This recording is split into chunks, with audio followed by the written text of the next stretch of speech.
Hello, everybody! Welcome back to the Colorado Rockies rebuild franchise, and welcome to spring training. We're in Scottsdale at Date Palm Field, and we're opening our spring training here in the Cactus League Baseball League against the Arizona Diamondbacks. Reigning Cy Young champion Zach Gallen on the mound, coming off of a season in which he had a 24-3 record, a sub-1 ERA, and an ERA at about 2.3. There you see the numbers. As Gallen, he won his first Cy Young, and he's set to be a free agent at the end of this upcoming season. He's certainly in line for a huge payday.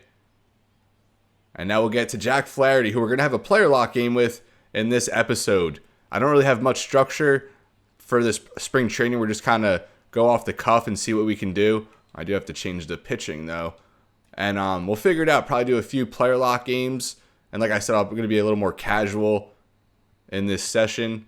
So we have Jack Flaherty starting here in our spring training opener. Free agent signing comes over from Detroit, a 4-year, $40 million contract with a player option. I believe it's a backloaded deal as well, as Flaherty is 77 overall rating, but he does have A potential, so we think long-term he's going to turn out to be a very nice investment for us, especially in our decade starting rotation.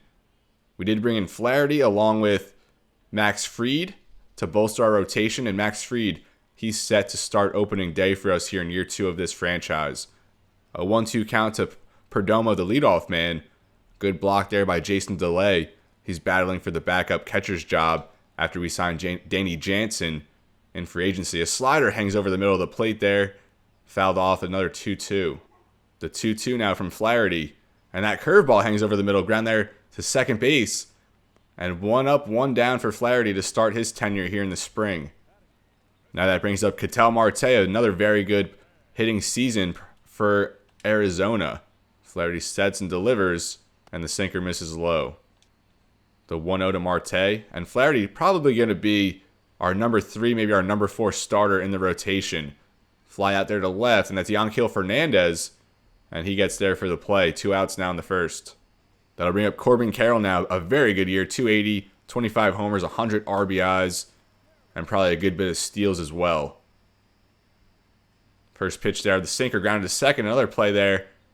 And then Flaherty induces another ground out. 3 up, 3 down. Flaherty comes out looking pretty good in his debut. Now Jock Peterson will lead us off here in the bottom of the second. Over 20 home runs last year, his debut season with the D-backs. A good sinker there from Flaherty clips the outside part of the plate.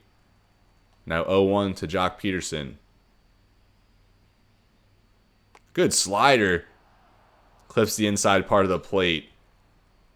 Breaking stuff looking pretty good from Flaherty early on. Now 0-2. Goes back to the slider that's grounded, and that gets in there for a hit. Good piece of hitting there from Peterson to find the hole.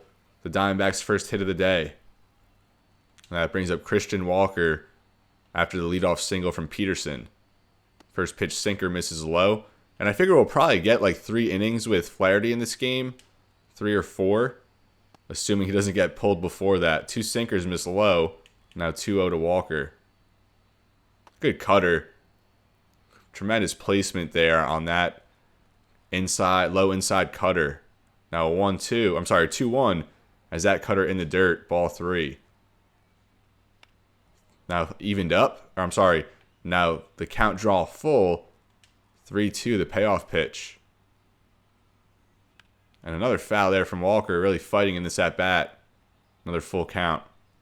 Walker gets it to the outfield that time, and Fernandez, a good play there as he charged at it. 1 away here. And here comes Lourdes Gurriel Jr., 19 homers last year. Sinker just misses inside. Still the runner at first. A double play situation here for Flaherty. Pitch fouled off. He's relying heavily on the sinker in the following at-bats after the leadoff single, trying to get this double play. The 1-1. And that's grounded into the outfield. Kind of missed it. They're going to send the runner to third. Christian Walker, and he's gunned out. I think that was Brenton Doyle in the outfield, and he's a gold glover out there. You can't be running on him. We were late to back up third, though. I got to get used to player lock as a pitcher. Great throw from Doyle, and everyone knows he's out there for his glove and his arm and his speed. So 2 outs, runner on first, Flaherty allowing 2 hits in the inning. Alek Thomas now up for the D-backs. First pitch gets in there for a strike. The 0-1. A nice cutter fouled off. Flaherty in a nice 0-2 count now. Still without a strikeout. Knuckle curve. Good eye there from Thomas, not chasing. A 1-2. Slider forces Thomas off the plate. 2-2 count now. Flaherty goes with the fastball. That's hammered out to right center. Doyle settles underneath, and he'll make the play. 2 hits, no runs, as we head to the 3rd inning. Leading off now, Eugenio Suarez, his 2nd season in Arizona. This could be the last inning of work here for Flaherty. I'm not sure when they're going to pull us exactly. A nice knuckle curve to start him off. Suarez way early on that, expecting fastball. The 0-1. Another swing and a miss. Good fastball on the inside. And another 0-2 count here, worked by Flaherty. That slider in the dirt. Evened up now, 2-2. And that knuckle curve in the perfect spot. But it's called a ball. And now Suarez fights back in this at-bat, down 0-2, now a full count. Flaherty goes to the fastball. And Suarez just fights that off. We'll do it again. And Flaherty off the plate that time. And Suarez draws the walk after being down 0-2.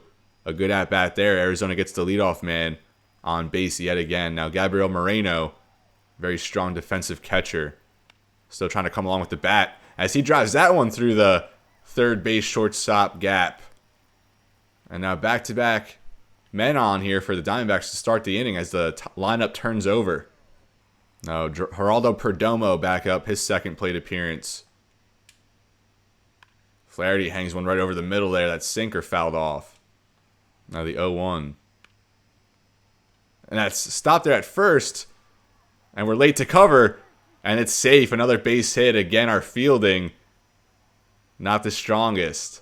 I don't know if we would have beaten him anyway. I guess we'll take another look. And just close, I think. Yeah, if we got a good jump, we would have made it. But a little late there. Now the base is loaded with no outs here for Ketel Marte. Low fastball gets in there. Good way to start him off. Now the 0-1. Slider fouled off. Another 0-2 count here for Jack Flaherty. High fastball, swing and a miss. Marte goes down on 3 strikes. And Flaherty, a ground ball away from getting out of this one. Way early on the fastball. Now they bring up Corbin Carroll. Sinker gets in there on the outside part of the plate. 0-1. Fastball fouled off. Another 0-2 count here for Jack Flaherty. Slider just misses low. A good eye there from Carroll. 1-2. Flaherty goes with the fastball. That's smashed out to right field by Carroll.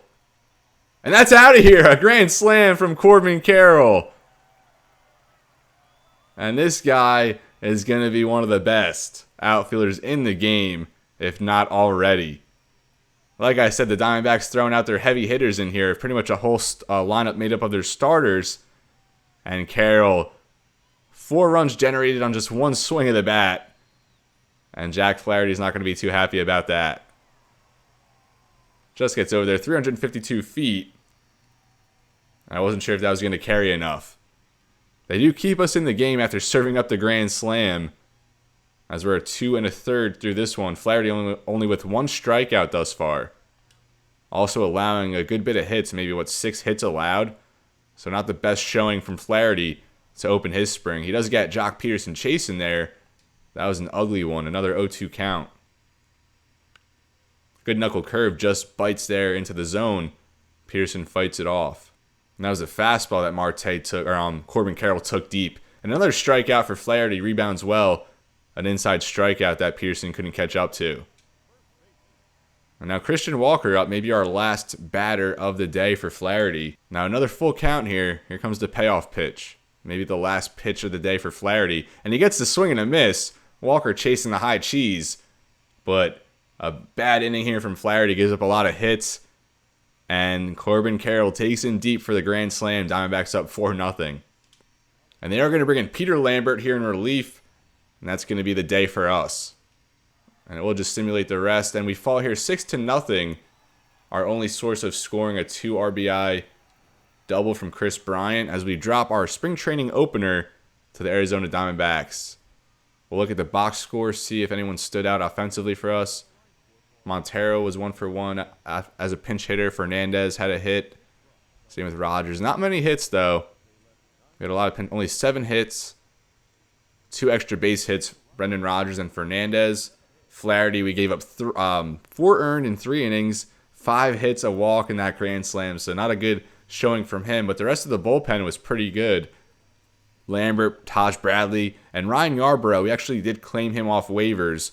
I didn't include that in the last offseason episode. Lucas Sims, newly signed from Cincinnati. All of them a scoreless inning of work, although John Curtis let up 2 in the last frame. So with that, we will just sim ahead a little bit before we jump into a player lock game. Next time we do a player lock game, we'll probably go with an offensive player, get a couple at-bats in. So we played Arizona again. We won 3-1. Who stood out at the plate? Tovar was 0 for 3. Nolan Jones 1 for 2 with an RBI. And again, not many hits, only 3 this time, although we do. And our only home run so far, Keibert Rodriguez, a free agent signing. And he's going to battle for a spot on the 26-man roster, although he's far outside looking in. Kyle Freeland got the start here, 3 scoreless innings. And our bullpen was very good. John Curtis again gave up a run, but otherwise flawless. Justin Lawrence got the save. Ryan Yarbrough, another scoreless inning. And same with Taj Bradley. Now here we have Peter Lambert. He appeared in game 1 of the spring training. We'll simulate this against Oakland. We win 4-2. Raimel Tapia 0 for 3 at the top. McMahon 2 for 3. Pavin Smith, we signed him as well. He went 2 for 4 as he's bidding for a roster spot. He was a spring invite. Ryan McMahon. Willie Calhoun, another spring invite, had a home run in this game. Sean Bouchard a double.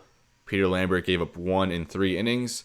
Jack Flaherty, a scoreless inning of work in relief. Taj Bradley and Ryan Yarbrough, again, a scoreless inning. Caleb Ferguson, a scoreless inning in his first appearance. And Justin Lawrence, another save to start this preseason. So I mentioned Ryan Yarbrough, and we did claim him off waivers towards the end of the offseason. He didn't pitch at all, spent the season in the Dodgers AAA system, so we brought him in. We needed some more lefty depth. We missed out on a few guys there in free agency who we wanted to invite to spring training. So instead we get Ryan Yarbrough, good stamina, good hits per 9, good walks per 9. So he's going to limit base runners. The home runs per 9 and Ks per 9 are a little low. The control, decent there at 66, and he brings good break, and he's a sinker ball pitcher as well. So someone who's going to compete for a roster spot, and he has 3 scoreless innings, 2 strikeouts. We haven't seen Lucas Gilbreth yet in the spring.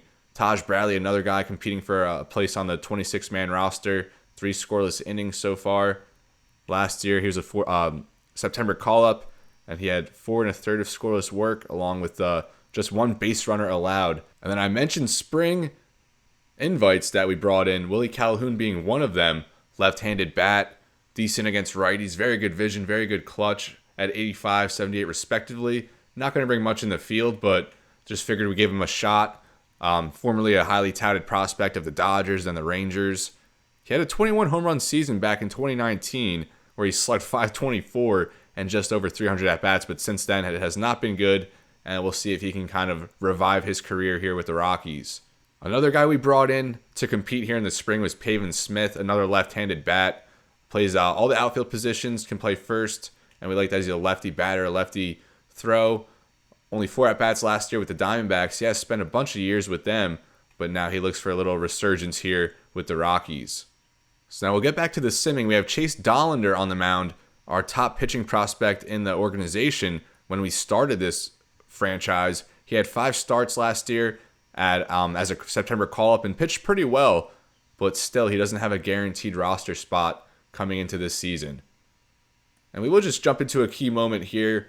Bottom of the 8th, 1 away, runners on first and second for the Brewers, and we'll finish out this game.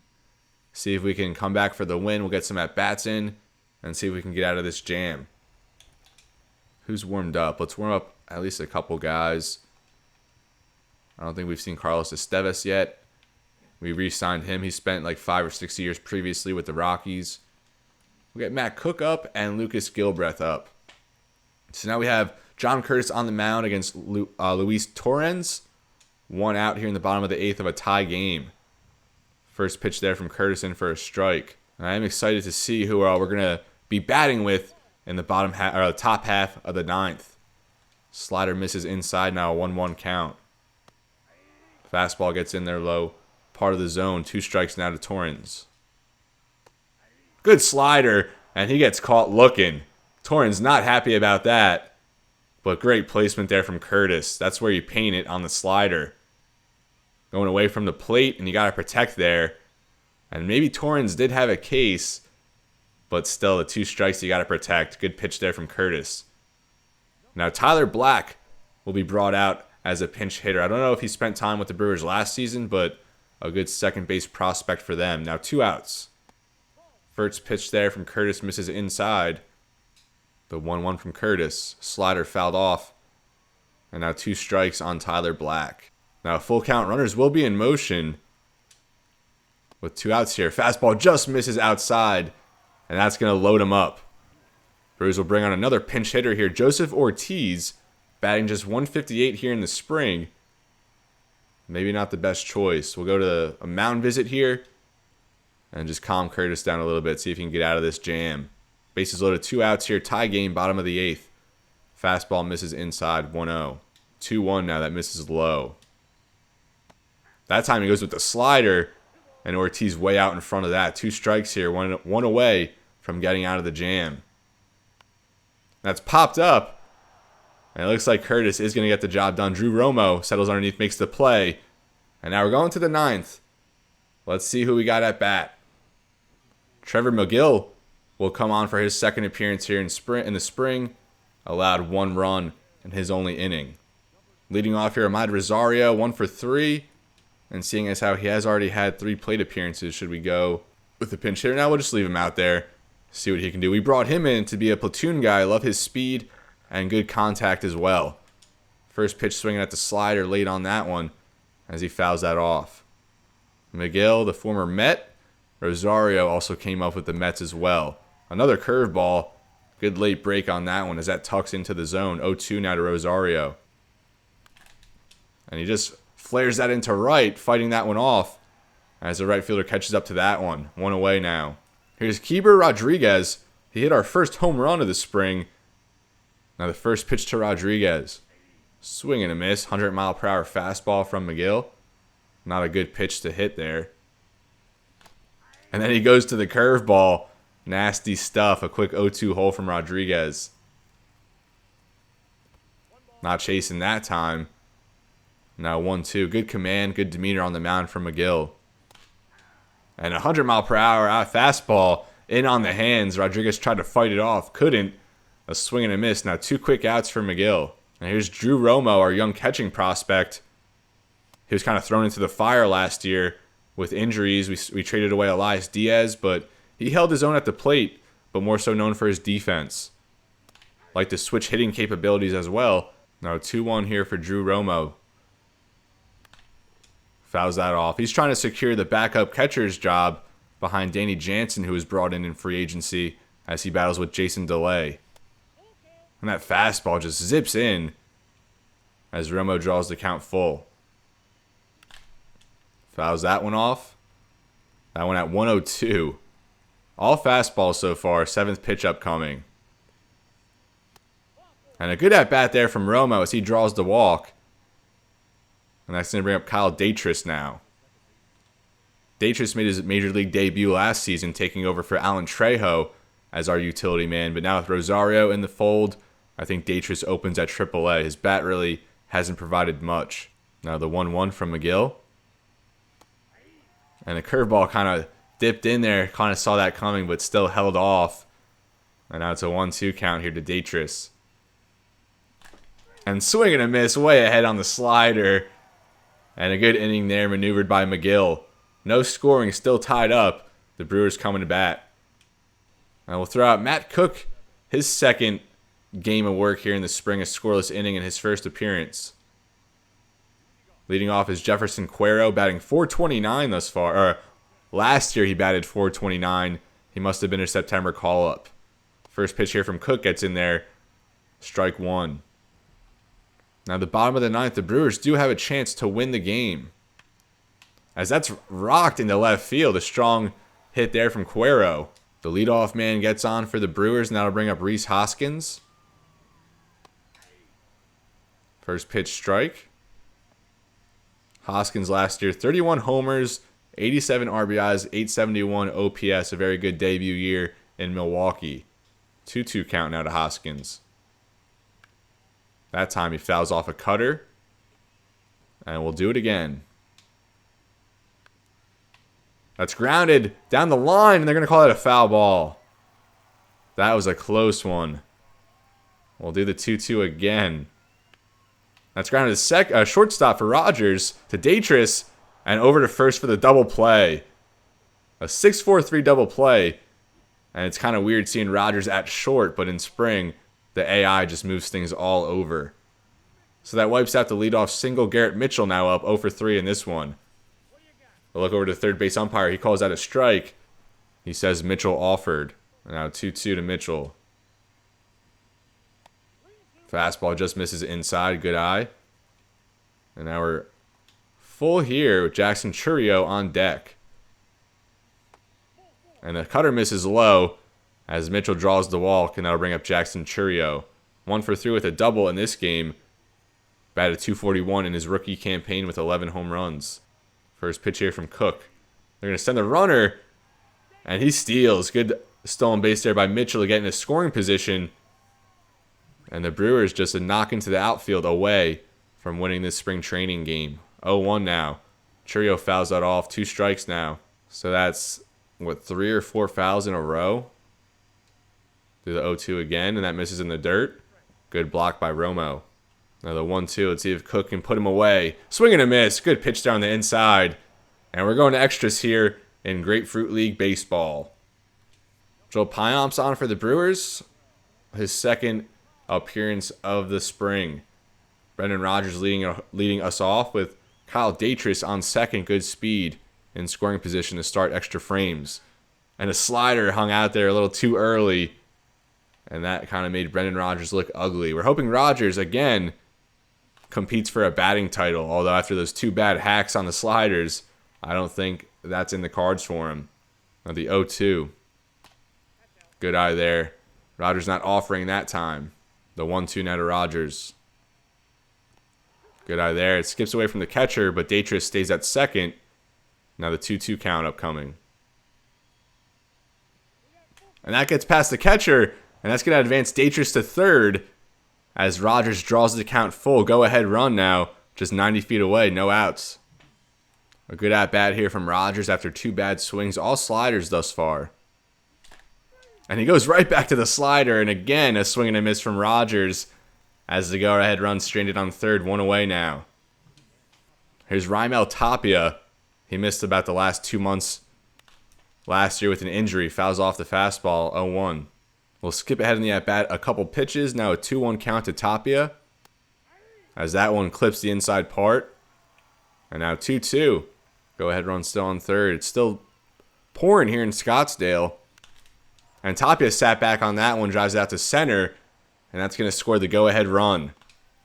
He tags up Garrett Mitchell out there, a rocket from center, but not in time as Daytris scores. A sacrifice fly there from Tapia puts the Rockies up 5-4.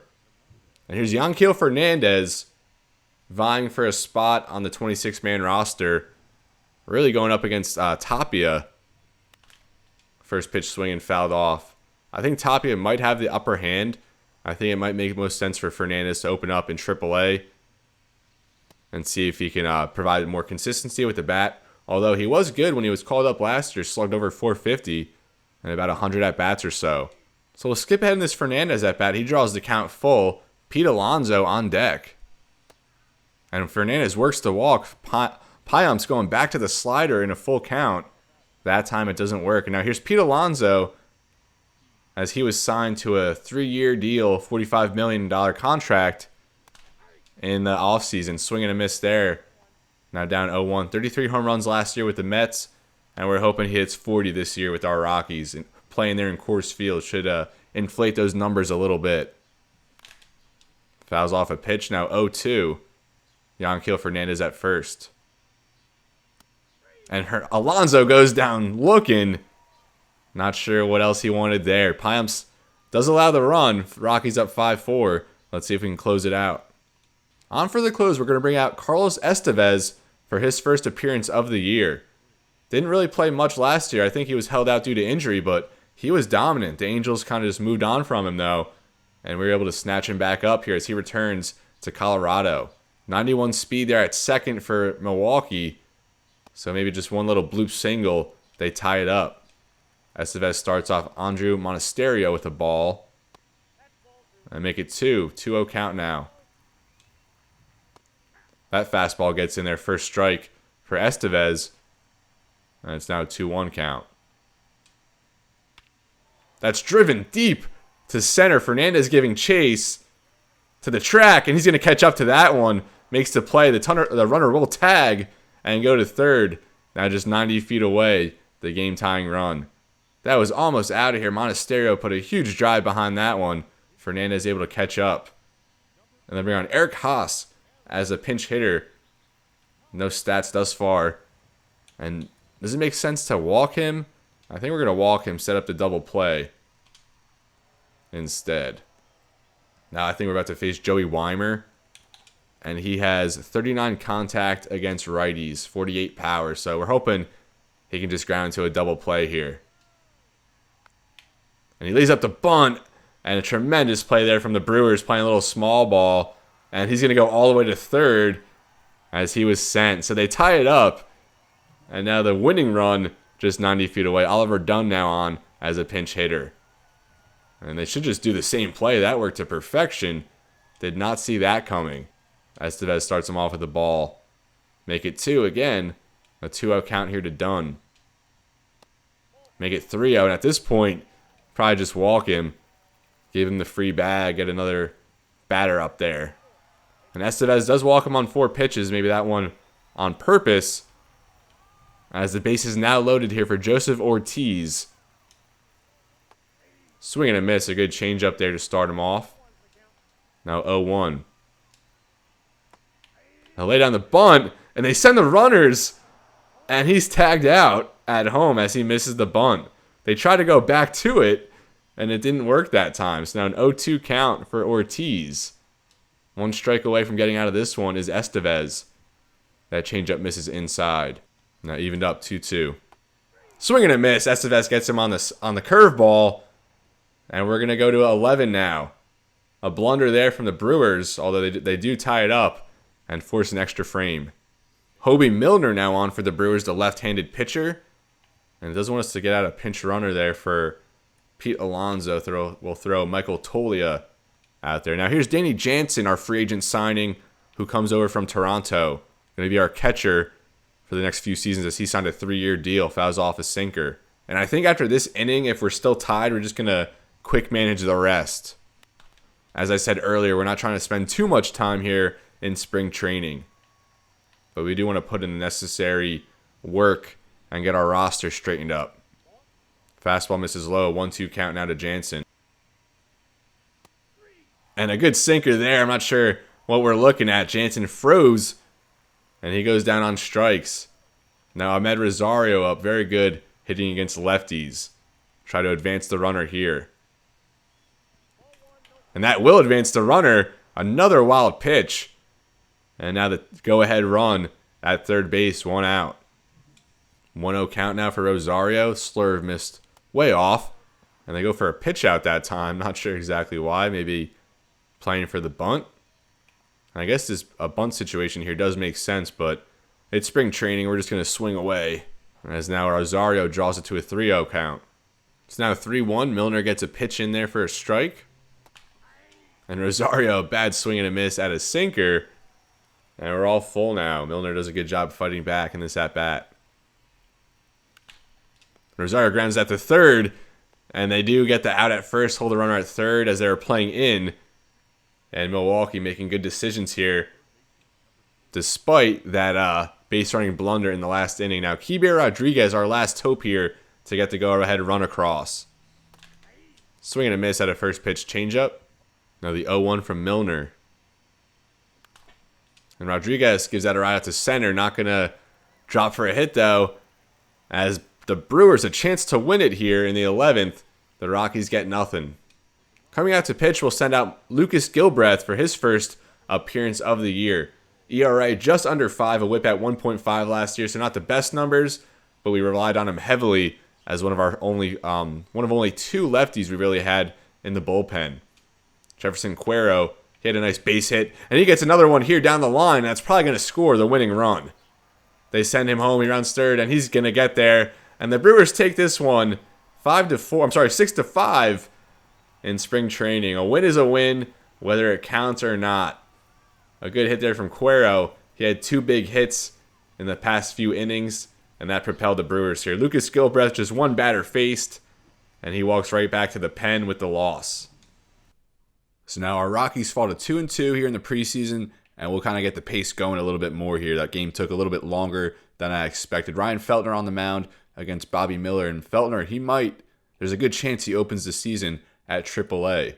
We actually get the win here against the Rockies. Our best offensive output thus far. Tapia 2 for 4 with an RBI. Santander 1 for 1. Santander actually had a home run. Tapia a double. Willie Calhoun a double. Pavin Smith, Jason DeLay each with a couple RBIs. And Feltner gave up 5 hits, 2 walks, although he does get 5 strikeouts in 3 innings. Jack Flaherty allowed 1 earned in 1 inning. Taj Bradley, another scoreless inning, a couple strikeouts. He's been very strong, along with Ryan Yarbrough. Another scoreless inning from him. He gets the win. Caleb Ferguson, his first appearance, and Gilbreth and Sims with scoreless outings as well. We'll just sim the next 5 games here, and then we're not going to go box score by box score. We'll check this one out. We went 8-1, 12 hits. Let's check out the offense. 2 for 4 from Ryan McMahon, 2 for 3 from Jason DeLay. Pavin Smith, 3 for 4 with another couple RBIs. He's vying for a roster spot. He had 2 doubles. Jason DeLay had a home run. So he's kind of looks like he's pulling away with the backup catcher job there against Drew Romo. A good bounce back here from Flaherty, 3 scoreless innings. Peter Lambert. And the rest of our bullpen, the rest of the way, just gave up 1 earned. That was Lucas Sims. But otherwise, Bird, Curtis Yarbrough, Taj Bradley just killing it here in the bullpen. Now Ryan Freeland on the mound against Reed Detmers, and here Clay Holmes on for the save against Willie Calhoun. And the Angels closer there got the job done. Now we're here in March, 4-3. We have Peter Lambert on against Javier Assad. And we will check this one out. 8 runs, 18 hits for our Rockies in this one. Fernandez, 2 for 2. Pavin Smith, 3 for 5. He's batting .450 so far through the spring. Brenton Doyle, 2 for 5 with 4 RBIs. And Adiel Amador, 2 for 5. Brenton Doyle had a home run. Kyle Daytrus with a triple. And our bullpen, pretty well. The Taj Bradley gave up 2 earned, 5 hits. His worst outing. Ryan Yarbrough still without an earned run. He gets a hold, his 4th already in the spring. We're now 5-3, and we'll send these next 2 and check out some stats thus far. We dropped that one 4-2 against the Mariners, and now we're going up against the 1-6 Cincinnati Reds, a surprise playoff team from last season. The tying run on 3rd, no outs here. Keeper Rodriguez up. Let's see if we can force a blown save.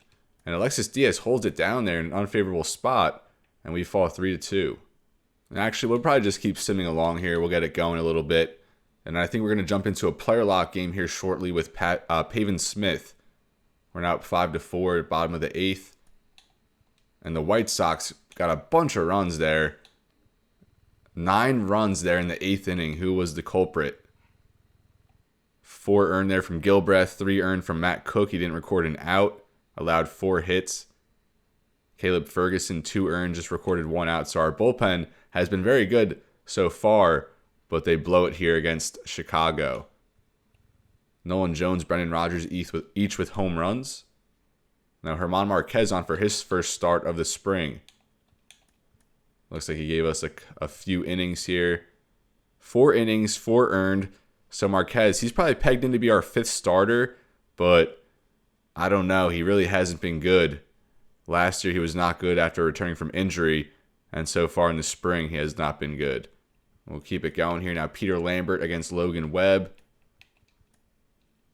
Now we're here. Nathan Eovaldi with Chase Dollander on the mound. I think we'll jump into a player lock game here with Pavin Smith, as he's rocking right now with a .419 batting average and 31 at-bats, 5 runs batted in, 56 contact versus righties, 57 power. The vision, though, seeing some regression already at -3, but the fielding getting some progression. Pavin Smith, 28 home runs in 975 career at-bats, a career .239 hitter, OPS at just under 700. Only 4 at-bats last year, spent most of the time in AAA, and he's trying to get back to the show here with the Rockies after signing as a free agent and accepting this spring training invite. He bats at number 7 as he leads Colorado in batting average right now. So here we are down 6-0 the first time we step up to the plate. Chase Dollander was on the mound, so it looks like he got rocked. Nathan Eovaldi set down the first 6 he's faced as he starts Smith out with his strike. Smith, 10 for his last 20, absolutely mashing here in the spring. Swing and a miss there on a splitter from Eovaldi. Quick 0-2 count.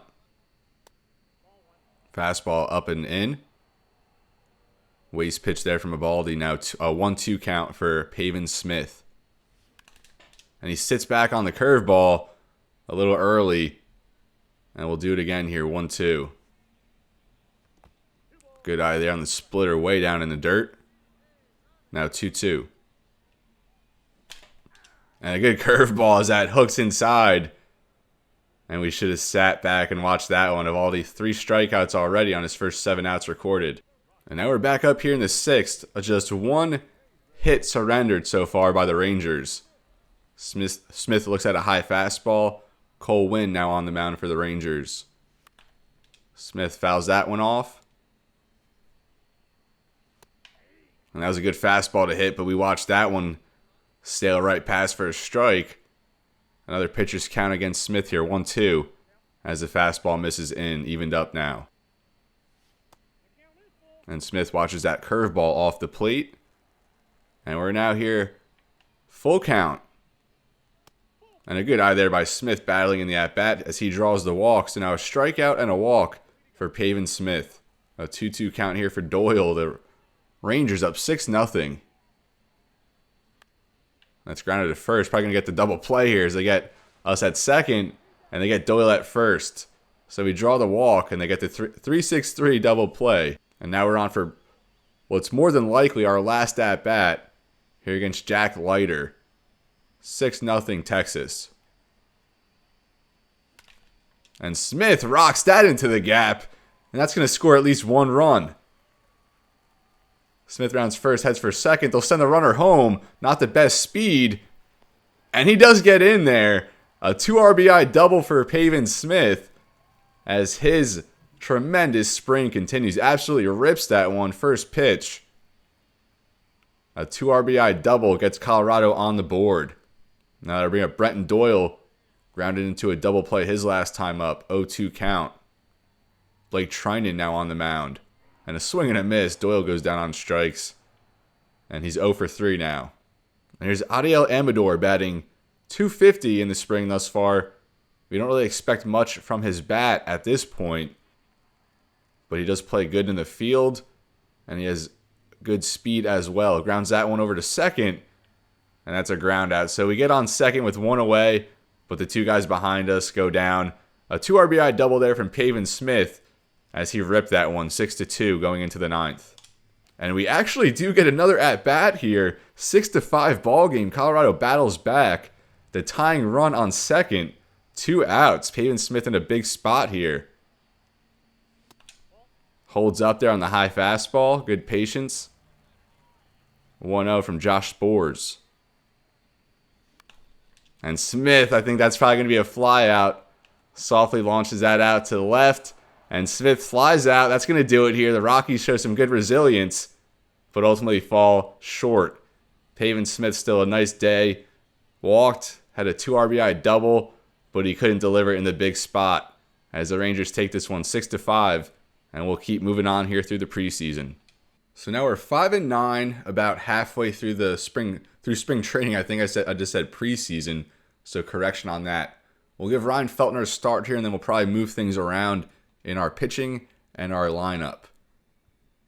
So runners on the corners here, 2 outs. Chris Bryant up. Haven't heard anything about him in the spring thus far. Simulate to the end, see if we can deliver. And we don't. We lose 3-1. We did have 8 hits in the game, only 1 run though. Amador 2 for 3 with a double. Ryan Feltner 4 scoreless innings as he has a 1.8 ERA in the spring thus far. Taj Bradley continues to impress. Another scoreless inning. His ERA now at 2.45. So looking at our pitching now, Jack Flaherty, 15 decent innings. We had that rough start with him earlier to start this episode, but it looks like he settled down after that. German Marquez, only 5 innings of work.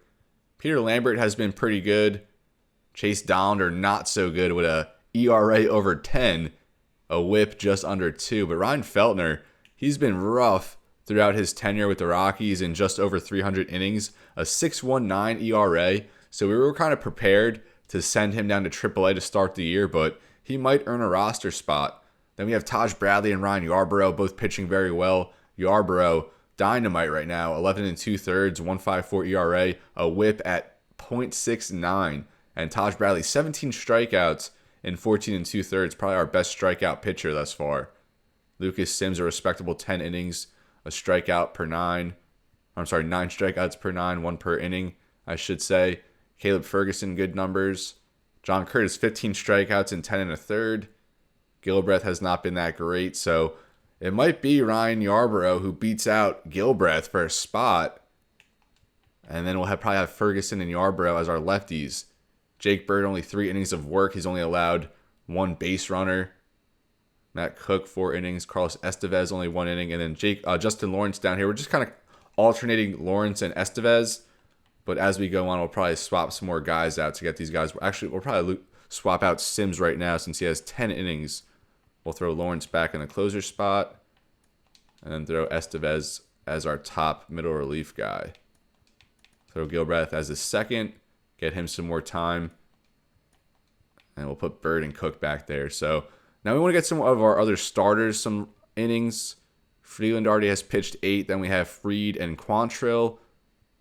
So I think we'll take Chase Dollander out for now since he's just been pretty rough. We'll throw Quantrill out there for the first time. And we'll put him third there. Then there's Lambert and Feltner. And I always thought of Lambert as a long reliever for us, but I don't know if we'll put Bradley in that role or put Bradley as a middle reliever. We need some more clarity as we go on here. So we'll keep Lambert and Feltner there for now. Feltner's been very good, 13 strikeouts in 10 innings. And Lambert just provides a bunch of stability. As I said, more of a long relief guy, but a good spot starter if we need him in that capacity. So I would assume the next 5 games, and I'll probably jump into a player lock with Adiel Amador. Here's Gilbreth, 1/3 so far recorded, 2 walks, and we're tied 3-3 here. Simulate to the end, and we actually hold on there to win. Let's go to Gilbreth's stats and see how he held up. So he did have those 2 walks and then got a strikeout and recorded another out. And Justin Lawrence gets to save. I think he's still 3 for 3, still perfect. Estevez, a scoreless inning. Ryan Yarbrough does allow an earned run. And Quantrill gives up 2 earned in a relief appearance. Jack Flaherty, 5 walks in 4 innings, but allows no runs. He gets 4 strikeouts. Willie Calhoun, a home run. Maybe we'll jump into a player lock game with him here shortly. Montero was 2 for 3, and Tovar 2 for 3. Now Marquez looking to bounce back here against the Rookie of the Year last year, Shota Imanaga. We're up 5-3. 2 runners on here for Elias Diaz. He's now in Chicago. We traded him to Tampa Bay. He's now a Cub as they're fresh off a World Series championship.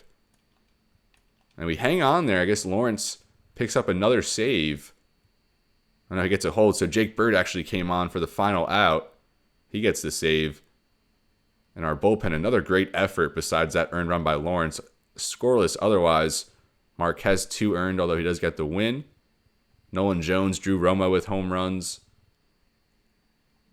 And I guess we'll go over to our lineup now and just check out how these guys are doing. So Raimel Tapia, our leadoff man so far against righties, only batting 111, so we'll probably move him down. Fernandez, not much better at 233. These guys combined for about a 200 batting average with only 2 RBIs. They're at the top of the lineup. Ryan McMahon's solid numbers thus far. Would really like him to get the power up this year. Only 16 home runs last year for him. Sean Bouchard, only 1 RBI there in the cleanup hole. Willie Calhoun, 2 home runs. Looks like he's leading our team through the spring thus far. Tied with Santander. Santander signs from Baltimore, only batting 133, but he does have a couple homers. Jason Delay, let's compare him and Romo. So Delay in 25 at-bats, a home run, 6 RBIs, batting 280.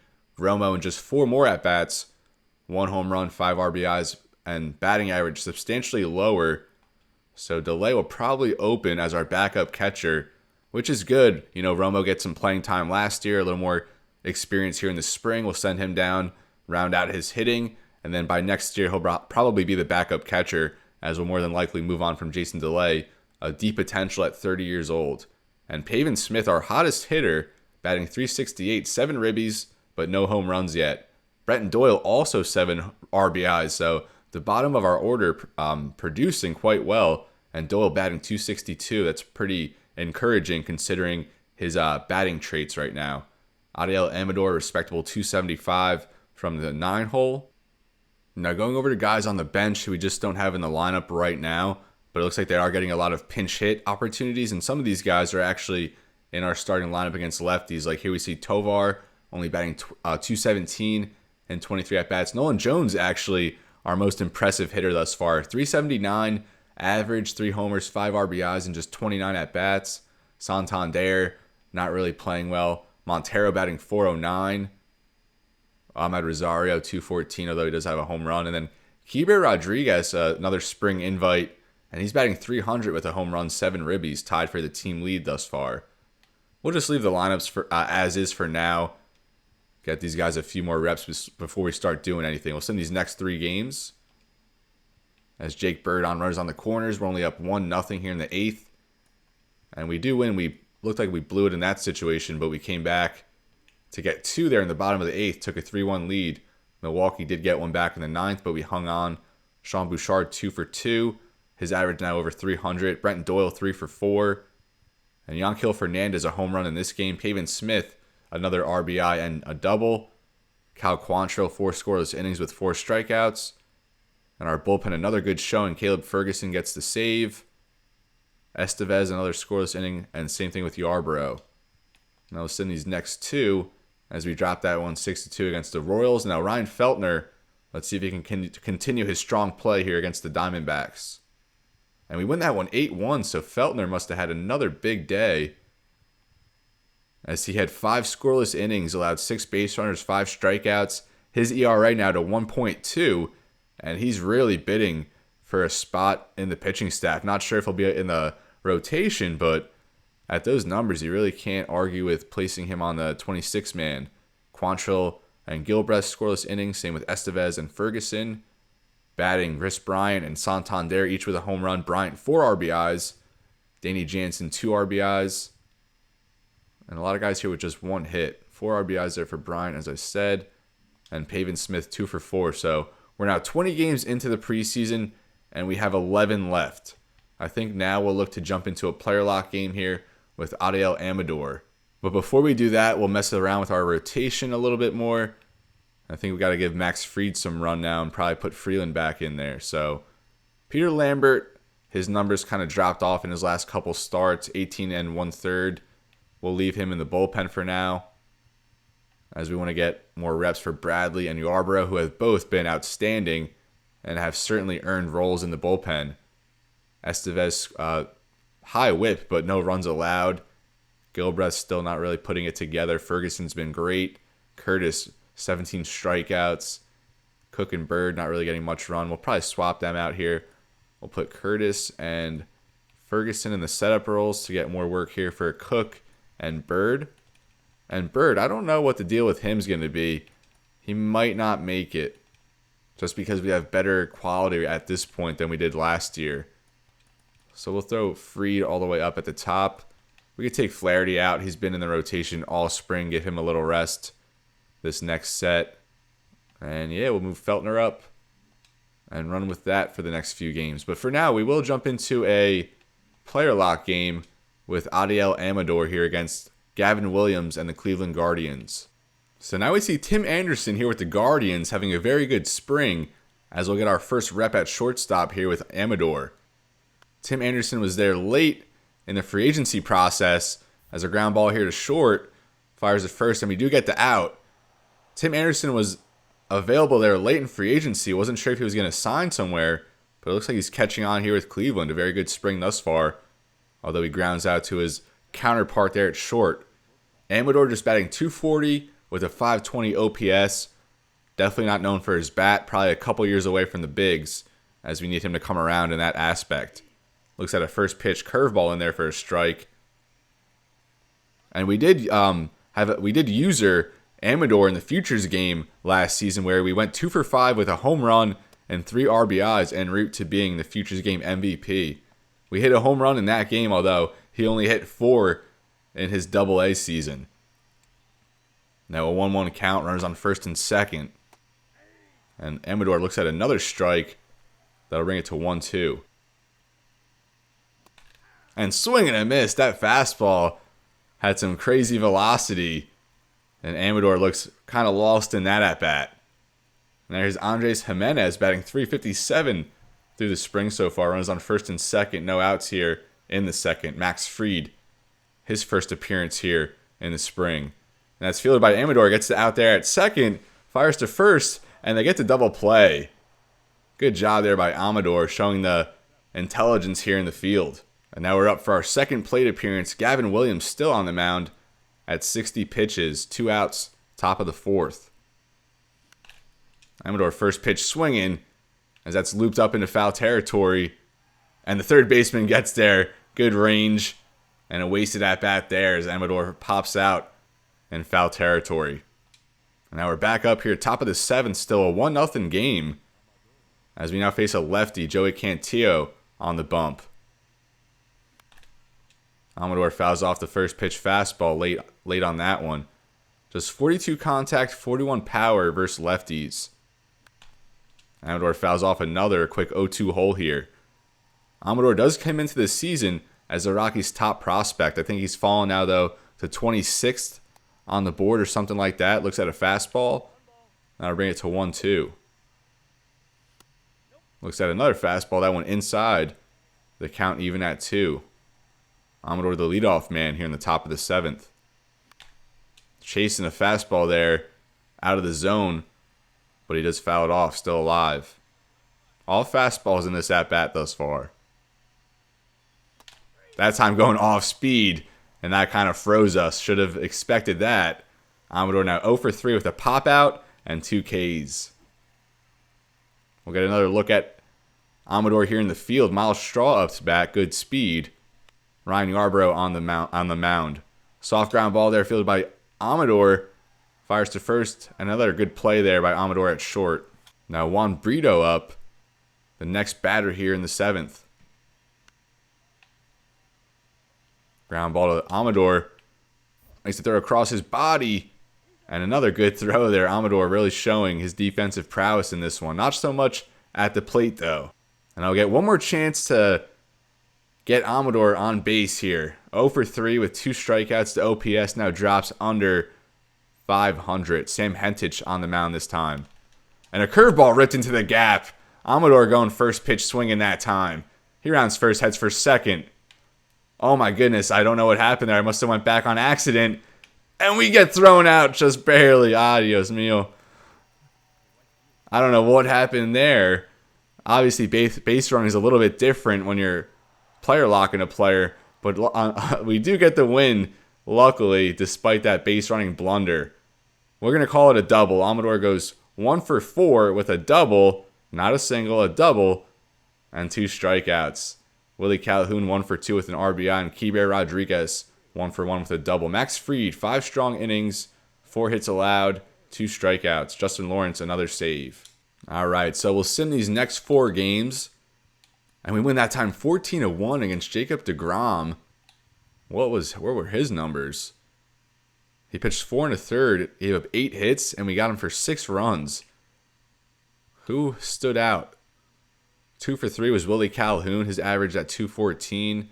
Pavin Smith, 2 for 3, 2 doubles. 2 RBIs. His average now at 363. Brenton Doyle, 2 for 3. And Amador, 2 for 5 with 4 ribbies. as his average now up to 254. Tapia had a triple, Delay and Amador with home runs. And like I said, Amador had 4 ribbies. Jason Delay had 3. Rosario and Smith each had 2. Quantrill a good outing. And the bullpen, 4 innings of scoreless work. Efforts from Marquez, Estevez, Gilbreth, and Cook. Now we're 11-11. Matt Cook on the mound here against Oakland in extra innings. As we get the win, 9-8 in 11. 3 for 4 with Sean Bouchard. 2 for 4 with Anthony Santander. Jason Delay 3 for 5 with 4 RBIs, and he's all but solidified himself as the backup catcher. Santander a home run. And it doesn't show our pitching for some reason. It shows Oakland's pitching. But yeah, it doesn't let us scroll down to our pitching. That's kind of weird. Never seen that before. So now 12-11, we have a winning record. And I don't know the next time we'll be able to say that. Ryan Feltner, another good outing here. I don't know. 2 earned in 5, not bad, but he gave up 8 hits. The ERA now at 1.8. Now we'll send this one against the Cubs. And a 1-0 victory. That 1 run came in the 3rd. 2 for 3, Tovar at the top. He's batting .294 now in the spring. Chase Dollander, 5 scoreless innings, 6 strikeouts. Good outing from him. And the bullpen very strong as well. John Curtis and Justin Lawrence there, his 5th save. So now we're 25 games through, 6 remaining. And who do we want to get pitching this time through the rotation? I mean, might as well just keep Feltner out there. He's tearing it up. We'll keep Fried out there, get him some more work. I guess Freeland, definitely want to throw Freeland back out there. So Dollander had a good start. We'll leave him out there, and I guess we will just give Feltner some time off, as other guys deserve some time right now.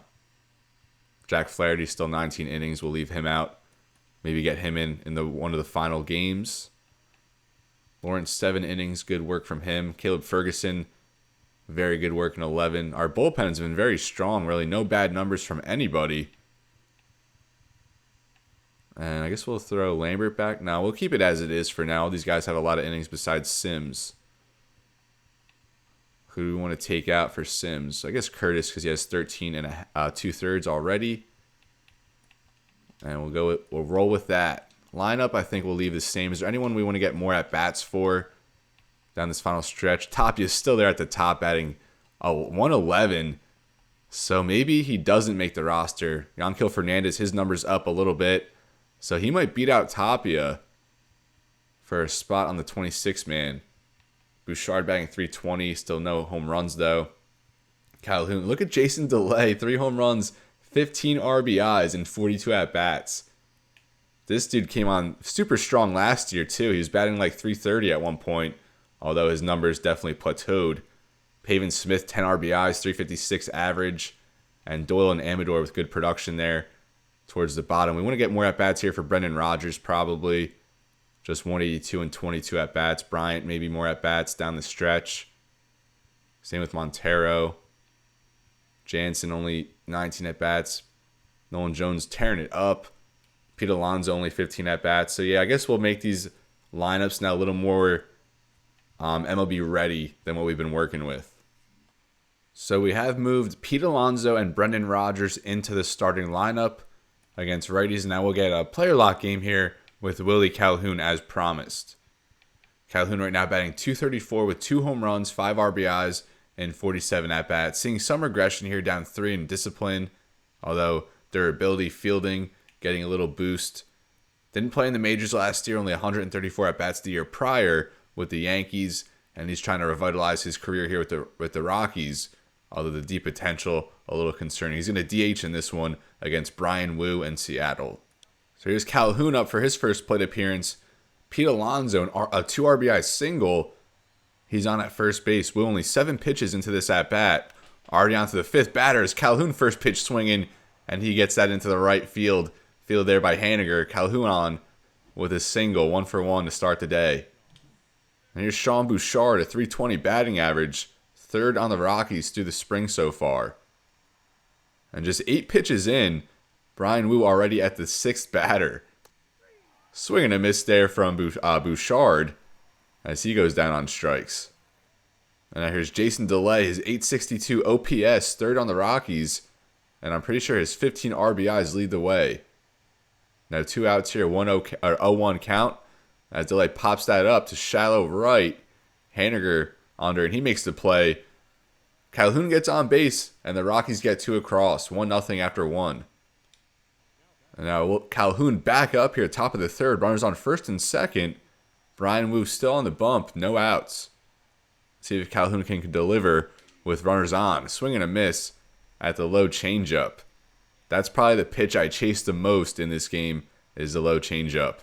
0-1. And then we look at that changeup low and inside. Good call there by Blue. 1-1 count. And then that hits him. The slider gets away. Calhoun now on. Bases loaded. No outs. And let's see if Sean Bouchard can deliver in a big spot. 0-1 count. Very good slugging over his tenure with the Rockies. And that's a base hit to left field. And that's going to score 1. Station is station for the Rockies. Now Calhoun at second. And that'll bring up Jason Delay. 0-for-1 with a flyout. And like I said earlier, the 15 RBIs. Let's see if he can add to that total. A 1-2 count. And Delay goes down swinging. A clutch strikeout there for Woo. Exactly what he needed. And now here's Yanquiel Fernandez. 1-for-1 with a single. Batting .271 through the spring. And it looks like he's set to beat out Raimel Tapia for a roster spot. That time he grounds it to third. They get the 1 at second. And Fernandez beats it out. So another run comes across. Runners on the corners now. 2 outs. And now here's Adiel Amador. 0-for-1. Batting .250 on the OPS. Sub 600. A 1-0 count. And Amador hit pretty deep out there to right. Although Haniger will settle underneath, make the play. The Rockies get 2 more. Although Calhoun stranded there at third. 4-1. Bottom of the third. And now here's Calhoun. Top of the fourth now. The Mariners got 3. And Calhoun on again with 2 men on. Bryan Woo still on the bump. That was his 67th pitch. Calhoun fouls that off into the seats. 0-1 now. Calhoun with 78 clutch, 85 vision. 2 of the big reasons why I wanted to bring him onto this team. More than likely going to open up in AAA, but if he's productive at the plate, he can probably get a call up at some point. Good eye there. On the slider, now 2-1. 70th pitch now for Woo. I'm surprised they're keeping him out there so long. And Calhoun swings at that one, hammers it deep. But Julio Rodriguez will settle underneath, make the play. And Woo gets out of another inning here. 4-3 Colorado. And it looks like we will get pinch hit for. Nolan Jones coming up. An OPS over 1,000.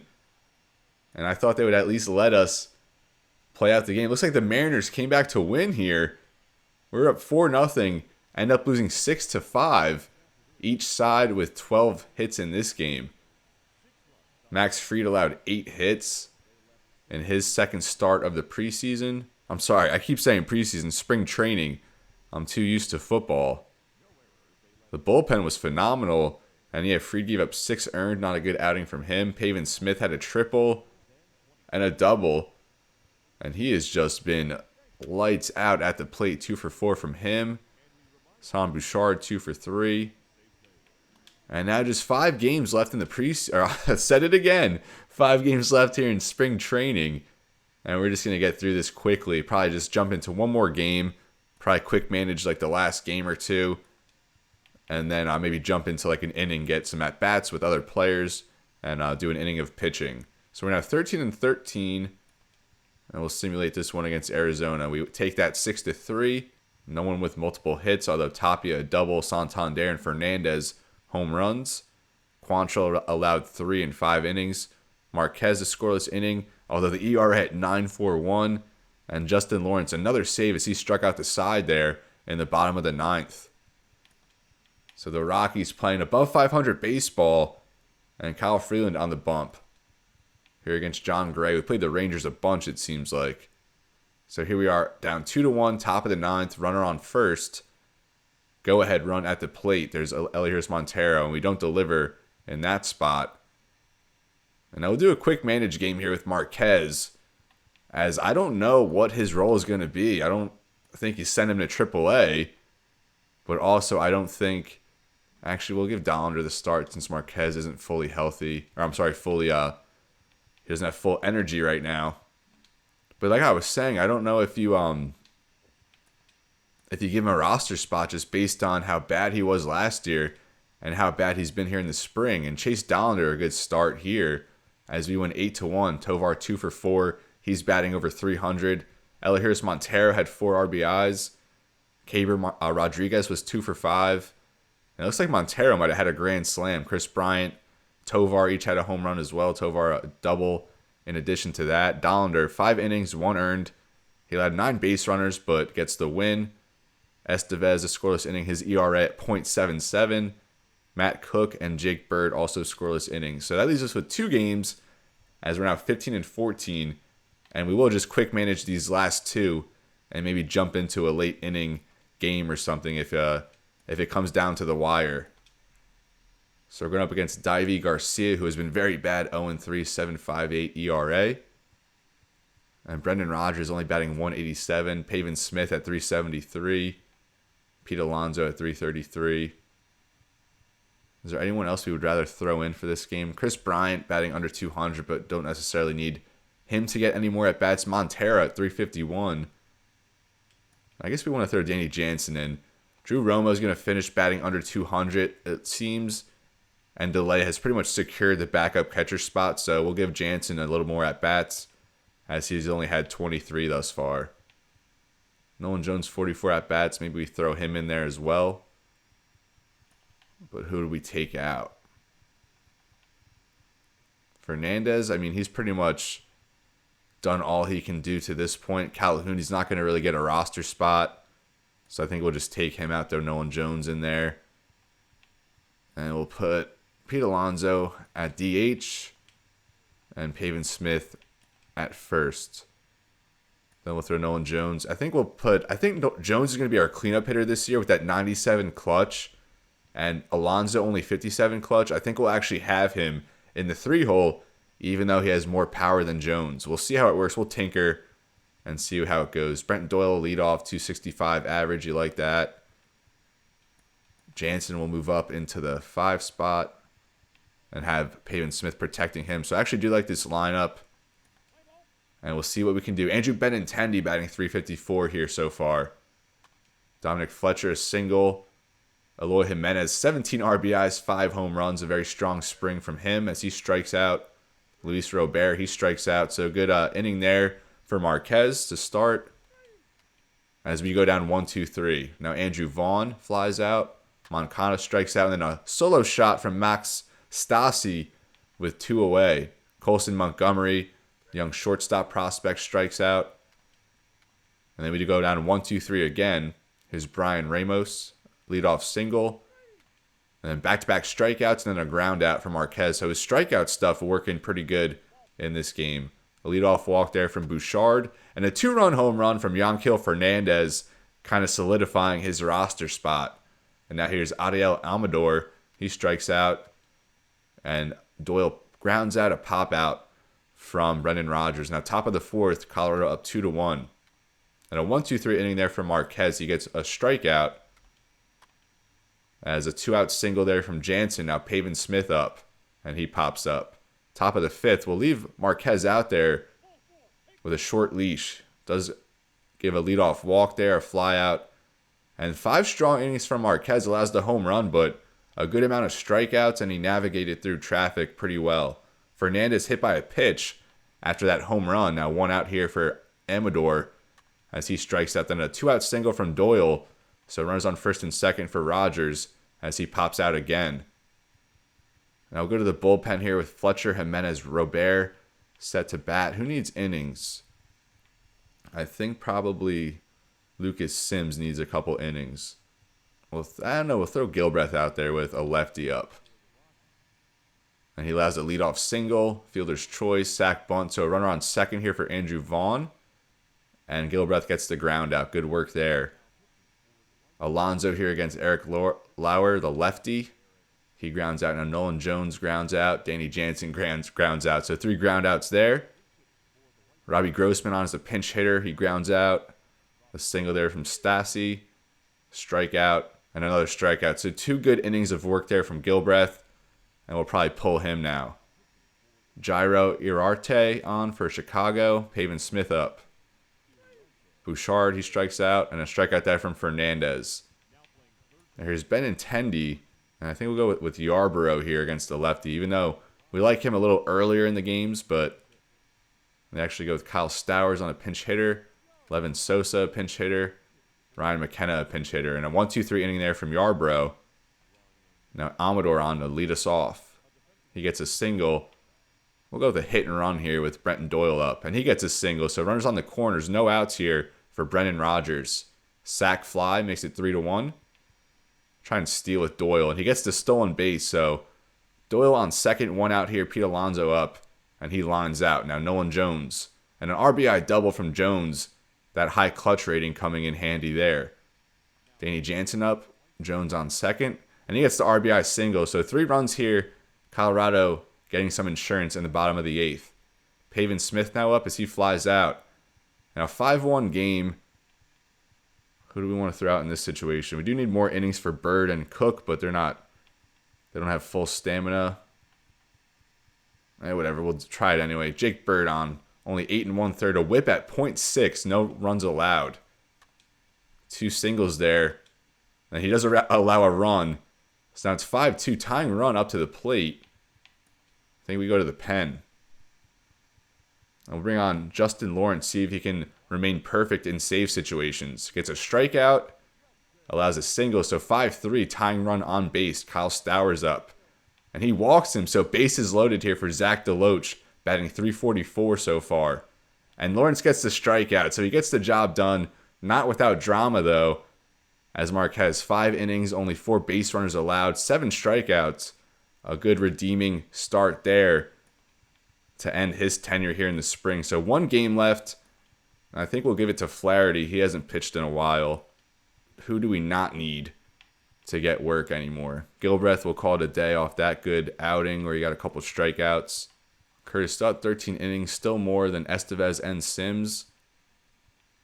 And not much separation here. I don't know how the bullpen is going to shape up, to be honest.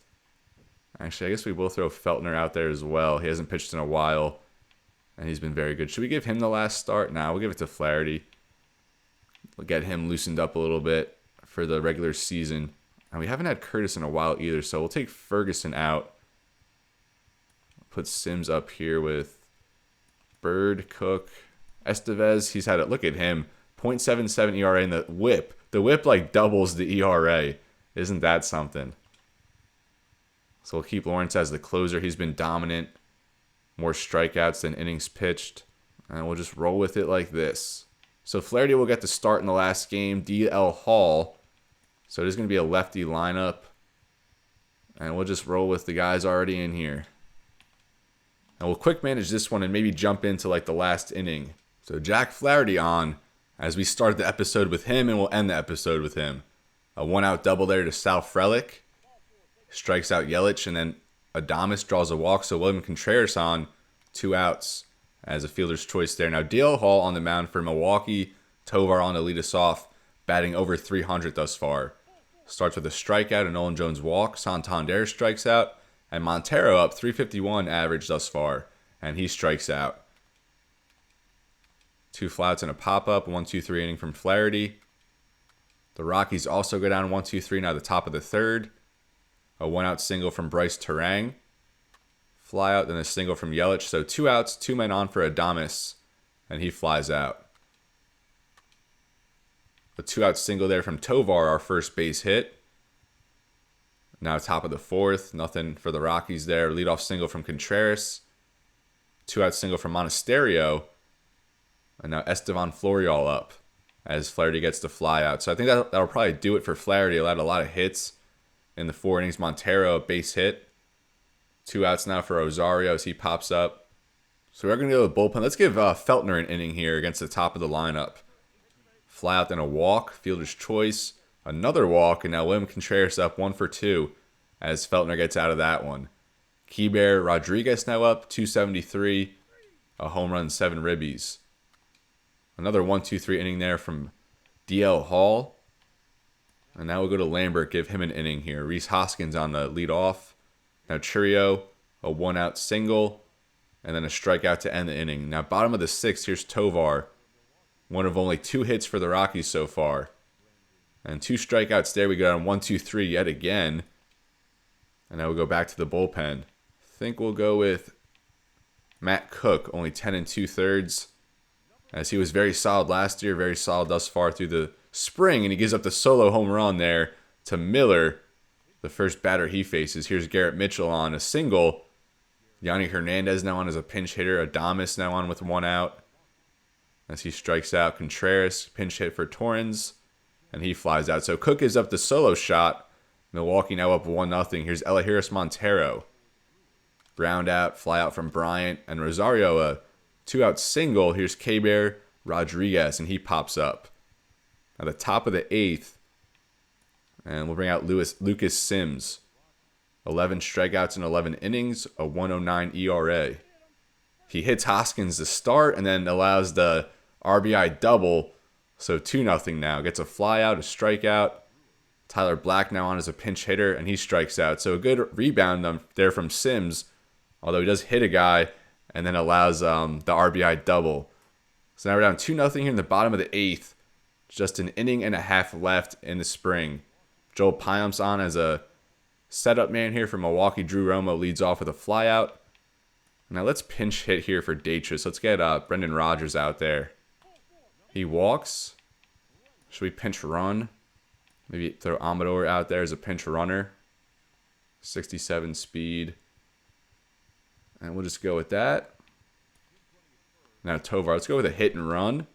And he does ground out, so good thing we had the runner in motion. Now 2 outs here for Nolan Jones.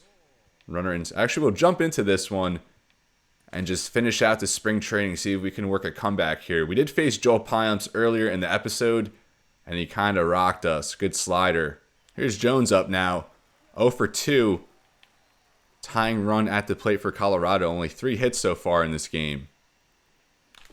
Jones' first pitch hacking as he fouls that one off. Payamps starts him with a fastball. We'll see a heavy dose of the slider, though. As he goes to the sinker that time, a swing and a miss from Jones, a quick 0-2 count. And there's Devin Williams.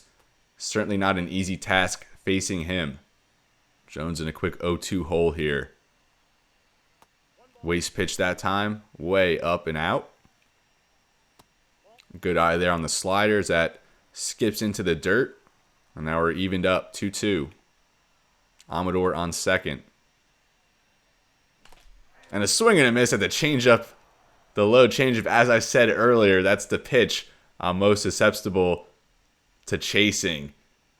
Payamps gets the job done. Milwaukee's still up 2-0. Just one more inning of play here in the spring. Now we'll throw John Curtis out there. 16 games in the spring, 13 2/3. A high strikeout rate, 34.5%. And he's not really allowing any hits. Righties and lefties hitting under 230 against him. And that ERA at 3.29, very strong. Joseph Ortiz on the lead us off, batting .037 in the spring. That time, he almost gets on base, just foul. That would have got him extras. Now the 0-1. Good slider there. And Tovar fields that in the hole, fires to first, and they get the out.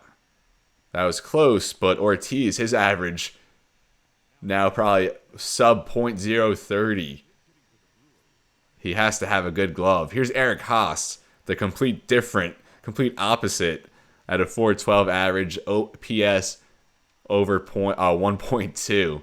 Just absurd numbers from him. Breaks the bat that time, an easy catch there for Montero at first. 2 quick outs here for Curtis. And now here's Jefferson Cuero, who we saw earlier. He had that walk-off hit against us in that game against Milwaukee that we played in earlier. Good pitch there from Curtis as he paints the inside corner. Quick 0-1 now. Fastball misses up. And we're evened up at 1. And Curtis goes to the slider. That's fouled off. And now he's just 1 strike away from getting out of this inning. Just the 7th pitch upcoming. Fastball fouled off. We'll do it again. And he chases the slider that time. Romo fields it in the dirt. Took him a second to recover. As Curtis gets the strikeout, we're down to our last half inning here. Let's see if the Colorado Rockies can get a little rally to give us some momentum going into the regular season. 3-4-5, heart of the order coming up.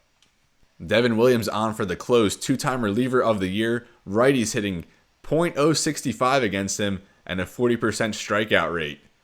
One of the game's most dominant closers, and we'll have the pleasure of trying to force a blown save on him in this one. Santander, 5 home runs, leading our team through the spring. And look at that screwball.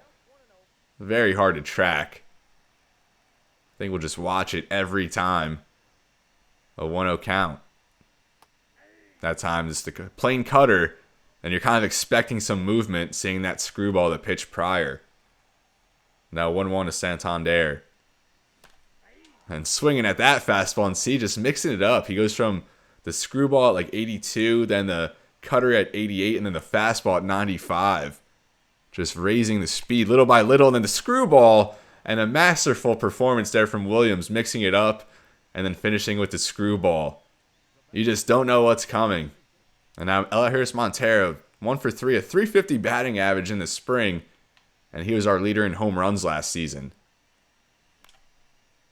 Chops at that screwball, try to hold up on it, but that's fouled off. 0-1 now. And then we swing at the fastball, not really sure what we're doing. We got to take a different approach. Now, a 1-2 count to Montero. We look at a fastball outside, and then screwball in the dirt, and the count even at 2. Swing and a miss on the screwball, and back-to-back strikeouts for Williams to start. He'll try to strike out the side and end the spring with an exclamation point. Chris Bryant batting under the Mendoza line, a poor OPS, and we're stuck in this $26 million contract for 3 more seasons. Bryant fouls off the first pitch. I think that's by far the biggest hurdle of this franchise. Not the state of the Rockies, but ultimately this contract that we could use on, another superstar. Bryant only a 70 overall, not a good fielder, decent at the plate, just not even close to worth the 26 mil. Could be better utilized in a lot of different ways. It wouldn't take much to provide an upgrade in this spot. Fouls that one off. Now 2-2. The Rockies down to their final strike here in the spring. And that'll do it, folks. The screwball again to our demise as Williams strikes out the side. And that's going to put a bow on this spring training. Couldn't get a rally going there. And that was tough work going against Devin Williams. Hopefully we don't have to face him too much this season. Although I think the Rockies, we do finish above 500 here in the Grapefruit League. Or is it the Cactus League? I'm actually not quite sure. Got to check up on that. But we're going to go back, make some cuts, and finalize our 26-man roster as we prep for opening day year 2. Now, before we go to our roster and make the moves that we're going to make and send players down, we'll just look at our team leaders here and look at Pavin Smith. He led the way in hits, led in average. I told you it was 2 for 4, but we didn't really give him any at-bats. Jansen was 407 and just 27 at-bats, but any player of at least 40 at-bats, Smith led the way at 352, Montero 341, Bouchard 333, and Tovar 318. So all these guys I'm pretty sure are going to be on the roster. Jansen of 448 OBP, Smith 439 of 451 slugging. Nolan Jones led the way in slugging at 569, and we're really hoping his power takes a step forward after he dropped in that department last season. His at-bats per home run went down from 18.4 up to 28.4, so 10 at-bat increase, and we're hoping he can at least go for 20-25 this year. But we're going to even say he hits 30. Danny Jansen, 556. Santander, 500 slugging at just a 212 average, as he did lead our team in home runs with 5. 3 guys tied here with 3. Yanquiel Fernandez, and his slugging has been very good. He slugged 450, and that pretty much matches his rookie slugging, which was 451 last year, 91 at-bats. OPS, Jansen at 1,004. Jones, 931. Smith, 890. Bouchard, Montero up here. Alonso, 805 and limited at-bats. Fernandez had the most strikeouts. Jones had a lot of strikeouts. That's been his biggest weakness. Amador, a lot of strikeouts. 6 doubles for Jones, 5 for Bouchard, Smith, and Keber Rodriguez. He had a very good spring, although he'll probably open in AAA, a good utility man. A few triples here. Pavin Smith had a triple. Jansen, Kyle Datris. He only batted 154. He'll open in AAA. Just provides a little depth for us as a utility guy. Danny Jansen, a 1.2 WAR and only 27 at-bats. Romo had a high WAR, actually tied with Jason DeLay in WAR. And Romo had better fielding metrics. Although DeLay has a better isolated power, better walks per strikeouts, better at-bats per home run. His power speed number, I'm not quite sure what that measures. Secondary average, I'm assuming that's a good thing. And Jason DeLay was good at 264.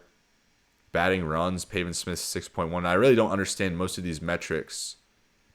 Brendan Rodgers was not good against righties. He only batted 115. Tapia batted 133 against righties. Finished with a 123 batting average. And we're probably calling him down to AAA. I think Yanquiel Fernandez won the spot. Tovar, Jones didn't bat well against righties. That's weird, especially for Jones being a left-handed batter. No one had multiple home runs versus lefties. What about home runs versus righties? Definitely passed it. Here we go. So yeah, Santander, 4 of his home runs came against righties. The switch hitter signed him to a 3-year deal with a player option.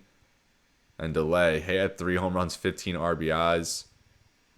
So that's enough for batting, or for position players. About WAR, who had negative. Tapia, negative. Alonso, a big negative. Same with Bryant, Santander. So 2 of our big free agent signings, they did not have a good WAR. And Alonso hit pretty well, but Santander, they were both all right. Hopefully they can pick that up in the regular season. Fernandez, negative. Bouchard, how like Montero, 341 batting average, but a negative WAR player. Let me get to the positive here. Kyle Datris was actually a positive WAR player, despite batting 154. Pavin Smith only 0.3. Let's go to pitchers. Who led in innings pitched? Jack Flaherty. Feltner and Lambert weren't too far behind him, and Feltner just super impressive at that 1.71 ERA. The whip did get up there a little bit towards the end, but I think he did enough to earn a roster spot, 23 strikeouts, which actually led our team in the spring. Jack Flaherty behind him, Taj Bradley, John Curtis, each with 20 strikeouts out of the bullpen. I think Taj Bradley is also going to make this roster. We're not going to go too far into pitching. ERA, Carlos Estevez, the only player with a sub-1 ERA. Yarbrough, Ferguson, 2 lefties there at 1.5. Whip, we had a few guys sub-1 whips. Curtis, Freeland, Bird, Quantrill, Yarbrough. And Ferguson at 1 even. Lucas Sims at 1.08. Blown saves. We had a good bit of blown saves, 6, but none from our closer, Jake Lawrence. Carlos Estevez, I think we had a blown save with him in an appearance. Yarbrough, 6 holds led the way. Curtis and Matt Cook with 5. Sims, Estevez with 4. Who had the most home runs? Marquez allowed 6 home runs in 20 innings. Not a good pace. Lambert allowed 5. A few guys here with 4. 2 wild pitches from Max Fried. And now WAR leaders, Feltner, Gilbreth, and Flaherty at 0.4. Estevez, Bird, Bradley at 0.3. Negative WAR. Only a couple guys here, Lambert and Marquez. So why do some guys have a 0 WAR and some have a negative 0 WAR? Is that actually a thing or just a glitch in the game? Case per 9, Curtis, Lawrence, Feltner, Sims, Bradley, Gilbreth, all at 9 per 9 or above. A lot of walks from Ryan Feltner. I think he had 13 in 21 innings. So 5.5 per 9, not good. Jake Bird had no walks in 8 2/3. Yarbrough, Curtis, Marquez, Matt Cook, limited walks. A few players here didn't even allow a long ball. Feltner just allowed 1 in 21 innings. Freeland, Ferguson, Cook, Flaherty, all under 1. So the home runs we actually kept in check for the most part. Marquez gave up 2.5 over that per 9. Curtis gave up more than 2 per 9. Lambert and Lawrence also above over 2 per 9. So that's going to do it here with stats. Now we'll jump over to our roster, as we do have to call down 14 players to bring us down to 26. So we'll start here at pitching. Fried, Flaherty, Quantrill, all going to be in our rotation. Marquez probably has a spot just based on his history with the team. We'll see if he can rebound here, but he's going to be on a short leash and maybe someone we look to trade. Lambert, he's probably going to be on the roster. Freeland will be in the rotation. Chase Dollander, he had 5 good starts last year, but we'll call him down. 23 years old at 68 overall. We'll let him start his season in AAA. Maybe gets the call back up if we move on from someone like Marquez or Freeland. Ryan Feltner, I think he did enough. I don't know if he's going to exactly be in the rotation. It really comes down to him or Marquez as our 5th starters. Lambert will probably be in the bullpen. So that gives us 7 pitchers already here. And now we just need 5 or 6 more. Estevez, Lawrence, of course, on the roster. And it's really, really tough. I mean, all these guys kind of deserving of a spot. I mean, even Jake Bird at 2.08 ERA, a .92 whip. And I really wasn't banking on Feltner having such a good spring. Kind of want to just trade Marquez now, honestly. So that's 7, 8, 9, 10, 11, 12, 13, 14, 15, 16. So we have to call down 4 of these guys. And I honestly don't want to call down any of them. We will move on to position players for now. That brings us to our backup catcher battle. And Jason DeLay, far more productive than Romo.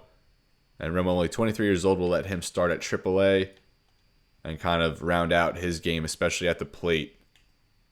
Now at first base, Tolia, he played 53 games last year, matched his season total prior with 141 at-bats, but wasn't bad. I guess the OPS at 581 wasn't the best at the plate, but we like his switch hitting capabilities, good speed for a first baseman, corner outfielder, and good fielding, but just not quite ready. 26 years old, only 64 overall. He'll probably be back at some point, but we don't know how high his ceiling really is at 26 years old, just a 64 overall. Kyle Daytrus, he had a 76 at-bats last year. We called him up, didn't really produce. 29 years old, he'll open at AAA, maybe gets a call back up at some point. Willie Calhoun, we invited him to spring, and he wasn't bad. As I said earlier, we really like that vision and clutch rating, and he does hit righties pretty well, but we'll see if he can put it back together there in AAA with the isotopes and maybe earn a call back. Keibert Rodriguez was pretty good. A home run, 7 ribbies, 261 average. A good fielder with decent speed. Not the best at the plate ratings-wise, but we like his versatility in the field. Another guy who will open at AAA. So we've sent down 6 guys here, 5 position players, just 1 pitcher. Adiel Amador, not a bad spring, 250, a home run, 8 RBIs. A potential, our highest prospect in the organization, but not quite ready. And we'll give him a call down as well. See if he can step it up at the plate and put together a more consistent hitting season this year. And Pavin Smith, a 64 overall, batted .352, and I think he did enough to earn a spot, but I don't know if we're going to have room for him. We still have to call down 7 more guys, 4 of which are pitchers, so that leaves us with 3 here that we have to call down as far as position players go. Raimel Tapia, not good at the plate, and I was kind of banking on him making the roster, but he is going to be sent down, and he'll try to work his way back up. Now with that, we have to call down, I think, 2 more position players? Pavin Smith down there. Maybe Fernandez. I kind of like what he did in the spring, 3 home runs. So yeah, I don't know if we keep both Fernandez and Smith. And again, this Chris Bryant dude really hurting us. I mean, you really can't call him down to AAA at $26 million, can you? And what's he gonna be, a AAAer for the next 3 years? Before we reached out of the club option. So yeah, he's really hurting us.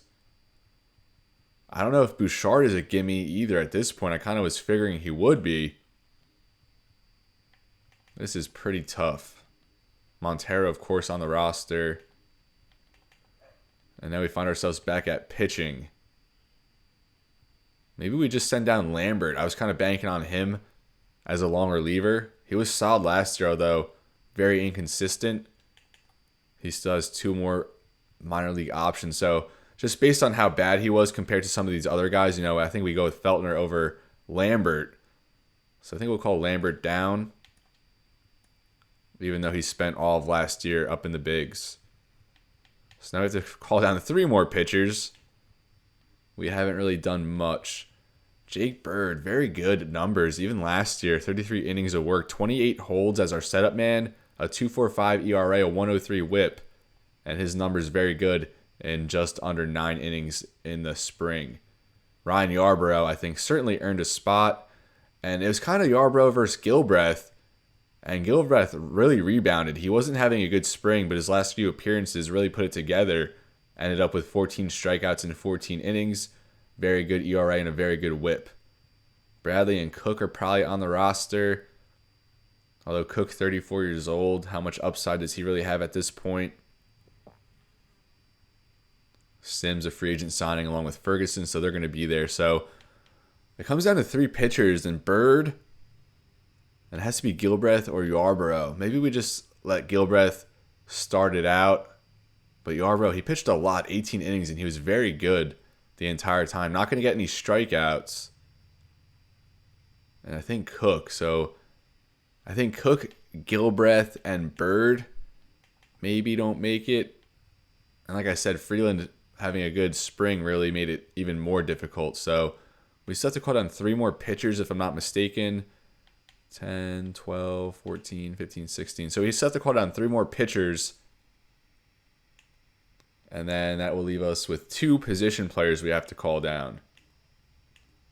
And all these infielders, they're going to make it. So it really comes down to 2 of these guys.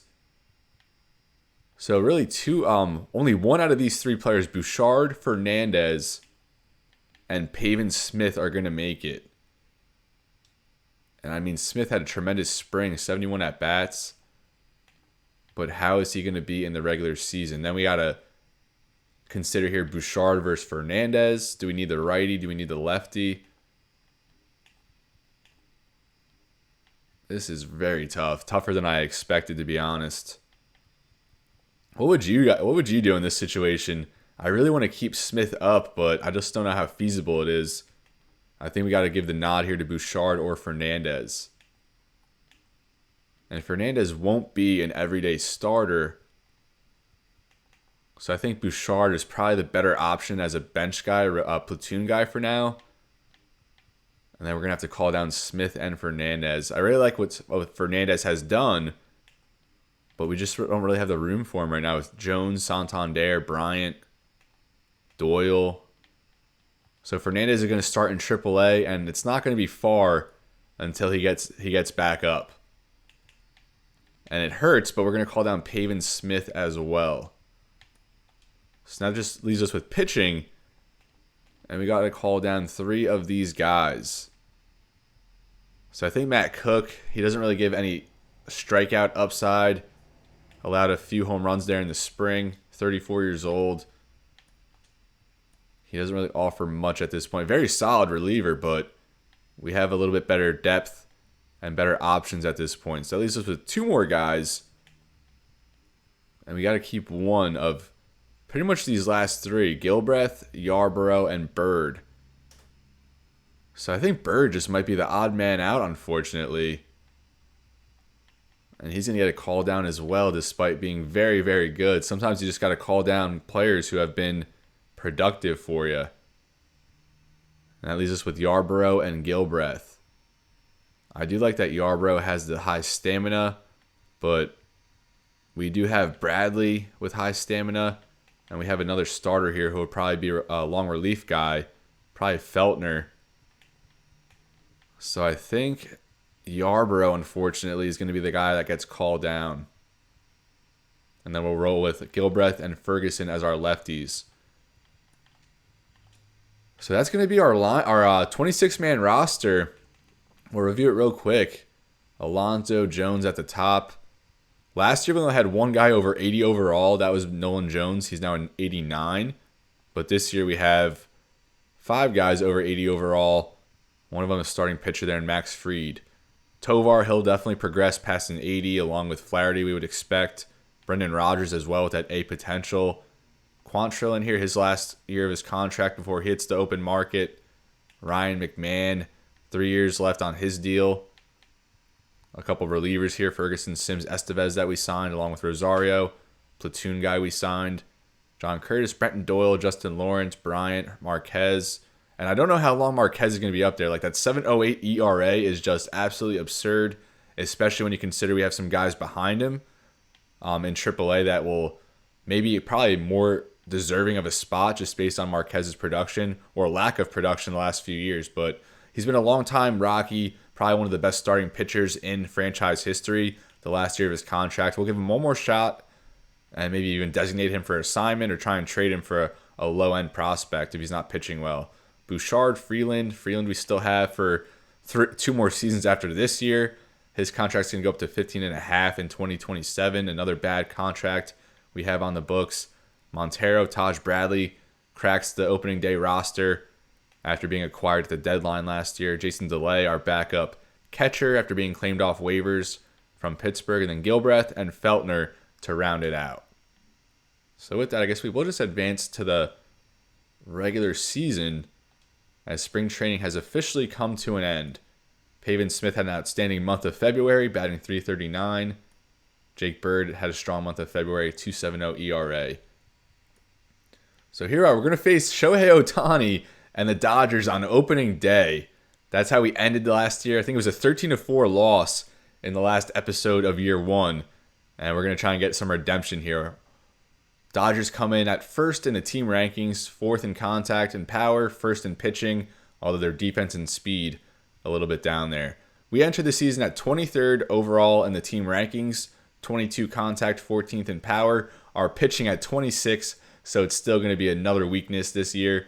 Defense even middle of the pack there at 13 and speed at 22. So we are projected to finish last in the West and be one of the bottom NL teams along here with the Brewers, the Pirates, the Nationals, and the Mets.